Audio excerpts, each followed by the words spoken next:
Capítulo 1. Elágica.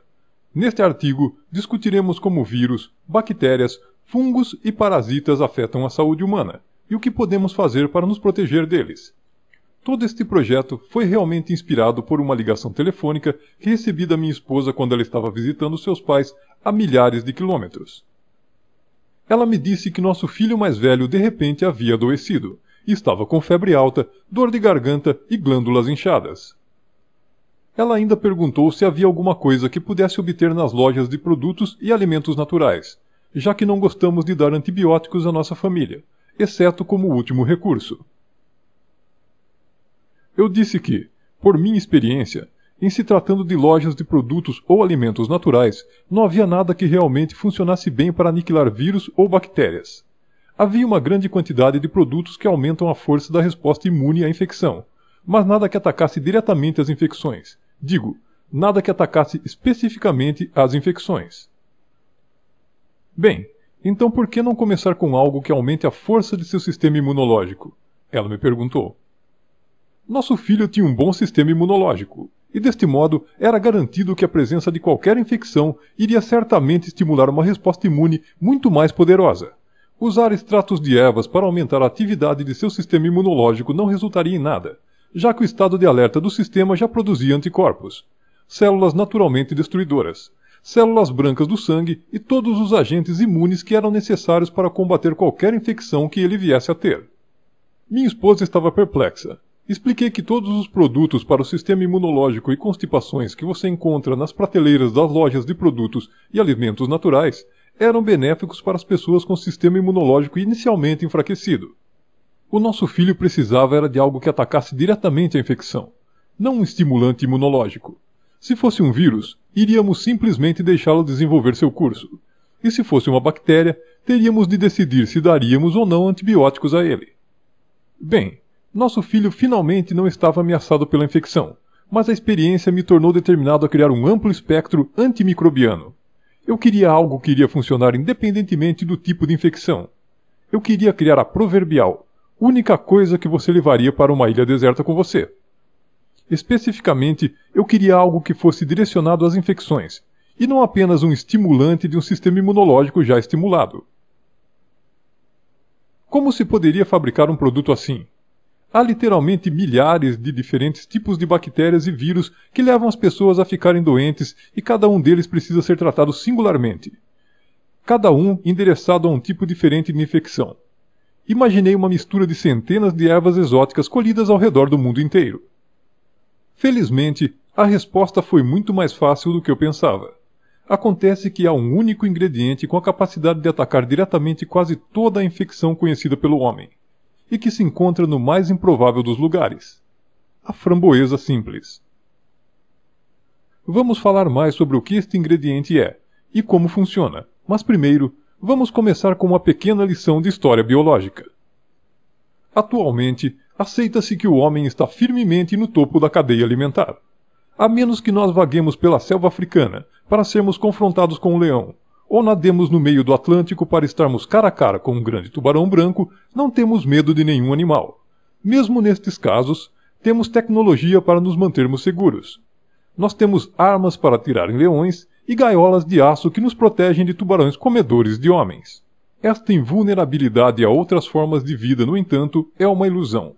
Há milhões de criaturas que foram alimentando-se de nós e muitas vezes matando-nos desde o início dos tempos.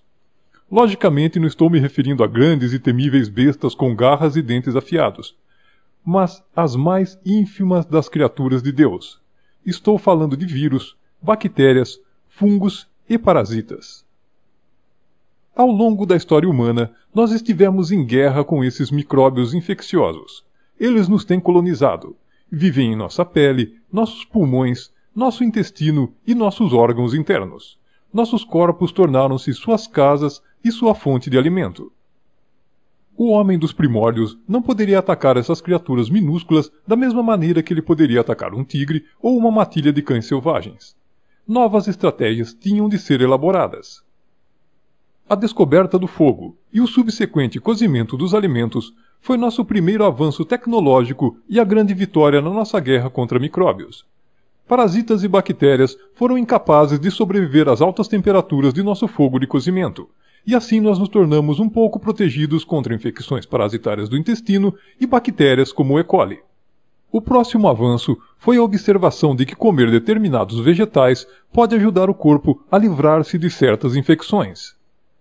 Este corpo de conhecimento foi o primeiro que aprendemos, observando quais plantas os animais doentes iriam comer para recuperar a sua própria saúde, e assim, isso passou a representar as verdadeiras origens da medicina moderna. O próximo avanço foi a domesticação dos gatos. Os gatos nos ajudaram a caçar ratos e camundongos que foram atraídos pela comida e o lixo dos nossos assentamentos. Nas comunidades onde os gatos eram desconhecidos, a população de ratos e camundongos cresceu, e não foi possível erradicá-los. Os ratos e camundongos não eram o problema. Certamente eles eram um incômodo, mas o verdadeiro perigo que representavam vinha de infecções por eles transportadas. Em 1347, a peste negra, uma doença contaminada por ratos e camundongos, matou 1/3 da população da Europa. Melhor saneamento, canalização e refrigeração foram os próximos grandes avanços na nossa guerra contra micróbios. De início, pilhas de lixo eram atirados em assentamentos que atraíam enxames de moscas e outras doenças propagadas por outros insetos. Em vez de resíduos humanos serem jogados das janelas para as ruas, foram instaurados encanamentos e serviços de remoção de lixo. Isso resultou na diminuição do número dessas doenças de insetos em torno de nossas casas e locais de trabalho. O aquecimento e resfriamento fazia com que se tornasse mais fácil de lavar roupas de cama em uma constância mais regular, minimizando os ácaros e fungos que faziam de nossos cobertores seu quartel-general para o ataque noturno em nossa pele. Finalmente, primeiro a refrigeração com a utilização de gelo, em seguida, gelo seco, e finalmente sistemas de refrigeração modernos que retardam o crescimento de bactérias em nossos alimentos. O mais recente e importante avanço foi, naturalmente, a descoberta de antibióticos por Alexander Fleming em 1929. Observando determinados grupos de bactérias, ele foi capaz de descobrir a penicilina. Isto levou a ambos uma compreensão mais profunda de bactérias em geral, bem como toda uma indústria dedicada à procura de maneiras novas e mais eficazes para matar bactérias. Nós viemos de um longo caminho em nossa compreensão de micróbios e nossa capacidade de lidar com eles, e o homem moderno vive em uma condição maioritária de doenças livres. Ainda assim, a questão permanece. Podemos fazer melhor? Nós podemos diminuir o número e a gravidade das infecções infantis? Nós podemos prevenir ou reduzir a duração do resfriado comum? Podemos livrar-nos das infecções crônicas que fazem de nós sua morada? Podemos finalmente ganhar a guerra contra micróbios, a qual começou há muito tempo? Vamos olhar para os diferentes tipos de micróbios que enfrentamos e ver o que pode ser feito sobre eles. As 4 principais classes de infecções são vírus, bactérias, fungos e parasitas. Vamos começar com os vírus. Vírus estão entre as mais perigosas infecções que nós, como uma espécie, temos que lidar.